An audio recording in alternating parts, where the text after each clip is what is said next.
Unit 4, page 33. Listening skills. Exercise 9. Now answer questions 5 to 10. I started psychology in the second year, which is where I am now. Lucky you. I'm not so sure. I've missed out on a lot of the basic stuff like that, and I'll have to catch up in my own time, so I'm relying on you. Oh yes, I remember. What did you study before you changed? I studied law. Why didn't you continue? I found some of the subjects interesting enough. In fact, the criminal area was fascinating in general. But a lot of the law is very technical. It's full of little details which can be very difficult to understand. And I've got a terrible memory too. I could never get all the rules and exceptions into my head. My number one hate really was international trade, which was a minefield of rules and exceptions. In fact, I think it was a complete nightmare. But law is such a popular subject. Lots of people would like to study it. I'm sure they would, but they often don't realise that it's very book-based. You spend most of your time reading about famous cases sitting in a stuffy library, and very occasionally you get out to a lecture or maybe a seminar. What do you find that's better about psychology?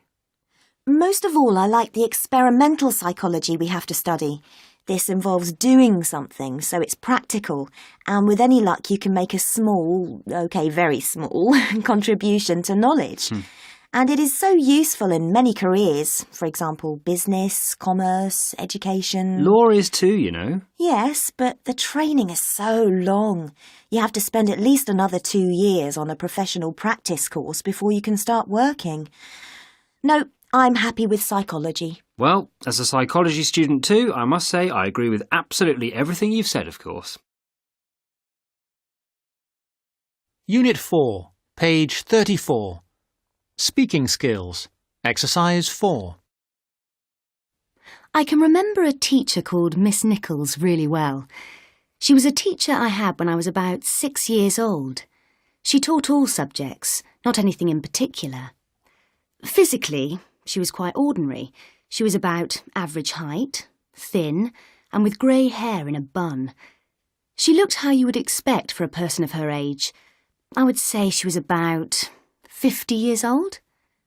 Character-wise, she was quick and precise. She was quick in all her movements, walking and speaking.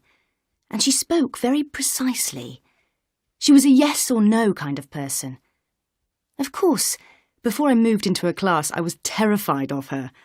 Now, many people have a rough exterior and a soft inside, but the extraordinary thing about Miss Nichols was that she really did have a heart of gold. I'm sure I'll never forget her, because she taught me how to be firm, but kind.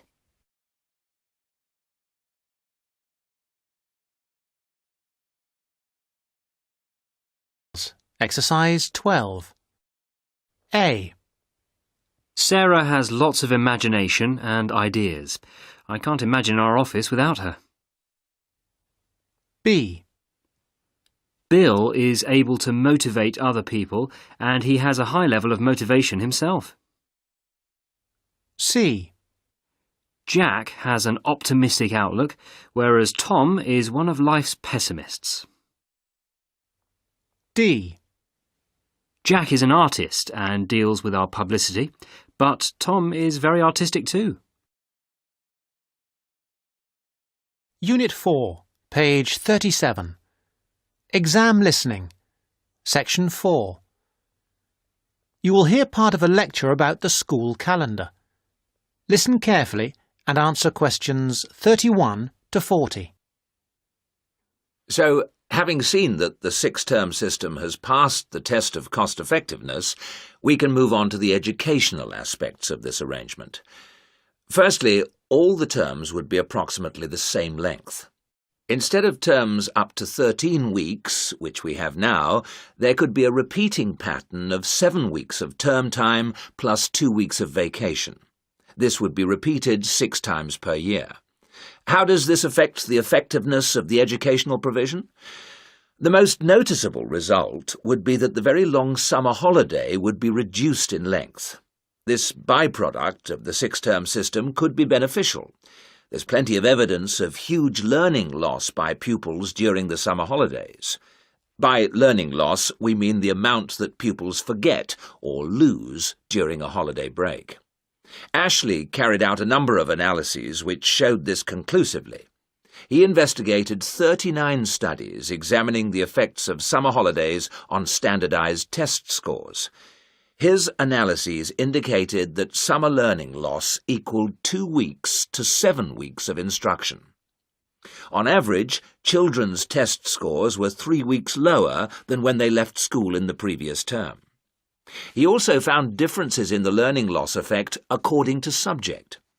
The subjects he analysed were reading, writing and maths, and he found that the effect was greatest in maths and reading. Furthermore, although all social groups experienced roughly similar learning loss in the field of maths, the studies found that disadvantaged children showed even greater losses in reading skills. So, the problem of learning loss in traditional schools is clear. However, the results of studies into the six-term system and learning loss are ambiguous. Marchmont found that pupils in six-term schools maintained their test scores after the shorter holiday period. This is certainly an improvement on the traditional system where, as we have seen, pupils perform worse after the summer break. Benson, however, found no differences between those in traditional schools and on the six-term schedule. It would seem reasonable that if long holidays result in learning loss, then shorter holidays should result in less learning loss. So we await the outcome of further studies. Historically, of course, everyone knows the reason for our system of 3 terms per year. In days when agriculture was of much greater importance in our working lives, it was essential that the children helped with the harvest.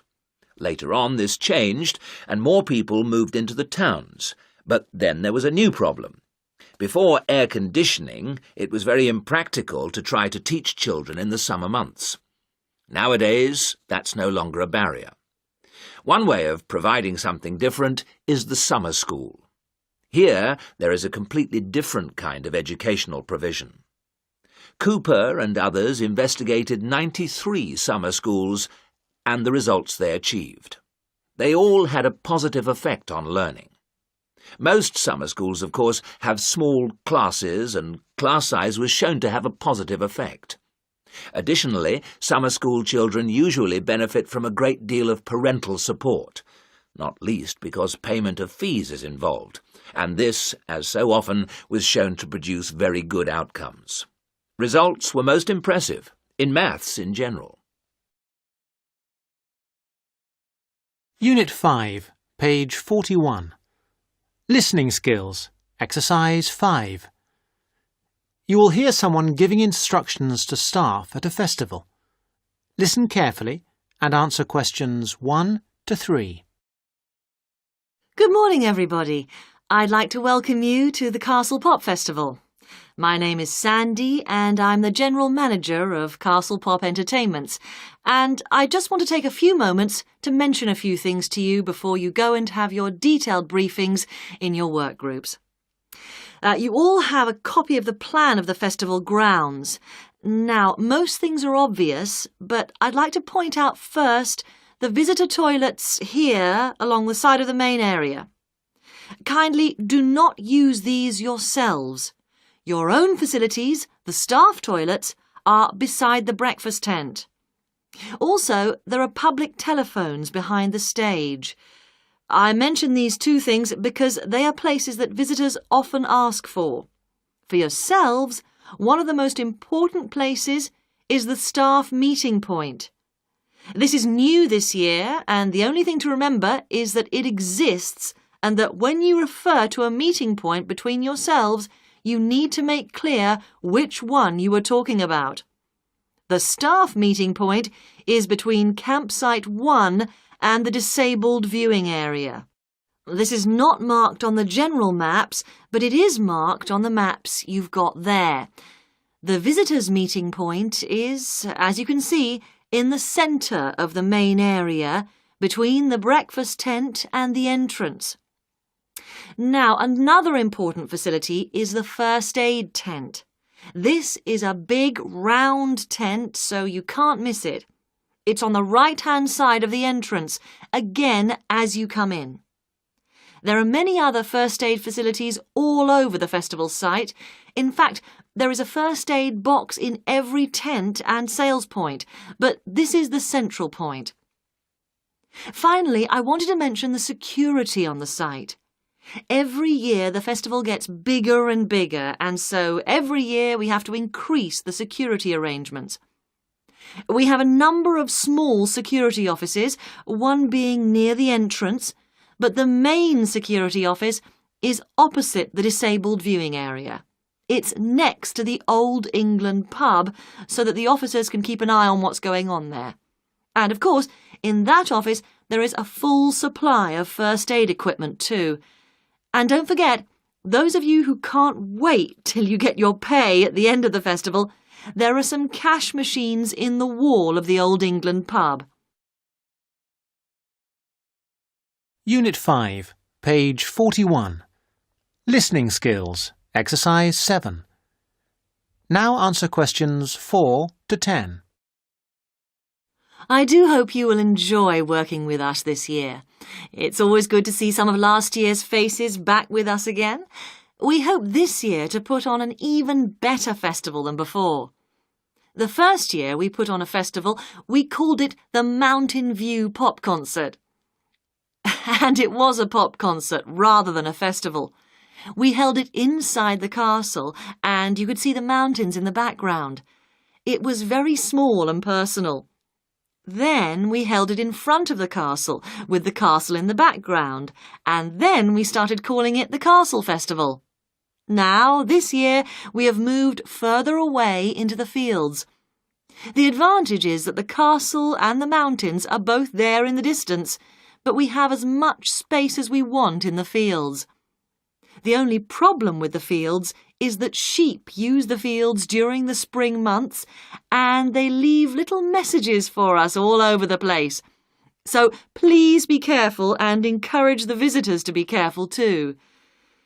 Now, it just remains for me to let you know the times of your detailed briefings, which are as follows, and I'm telling you these as they are not, I repeat, not as written down on your welcome letters.